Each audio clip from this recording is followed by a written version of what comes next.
वाले दिनों में मुझे ऐसा लगता है कि अभी और गिरफ्तारियां भी होंगी। हो सकता है कि ये टीएमसी के तमाम नेताओं को पकड़ के जेल में डालें, लेकिन मुश्किल वक्त में ही बहादुर की पहचान होती है।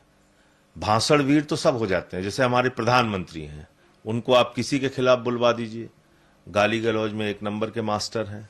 लेकिन जब वक्त आया है ट्रंप के सामने कोई बात कहने का, विरोध दर्ज कराने का, भारतीयों की हत्या पर बोलने का, तो उस पे तो वो बोल नहीं रहे हैं। तो इसी प्रकार से भारतीय जनता पार्टी का पूरा चरित्र है, वो विरोधियों को पकड़ पकड़ के जेल में डालना, उनको प्रताड़ित करना, उनकी पार्टियों को तोड़ना, ये काम है मोदी जी का और उनकी पार्टी का।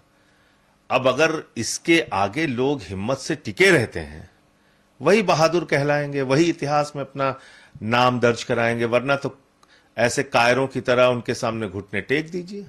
ये जो बागी सांसद हैं, इनको इतिहास कायर के रूप में याद करेगा।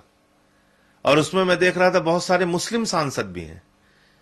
जो जो भारतीय जनता पार्टी तुम्हारे कौम को गालियां देती है, जो भारतीय जनता पार्टी तुम्हारे कौम के लोगों की लिंचिंग करा के हत्याएं कराती है, जो भारतीय जनता पार्टी दिन रात मुसलमानों के खिलाफ नफरत उगलने का काम करती है, उसी भाजपा की गोद में आप जाके बैठ जा रहे हो।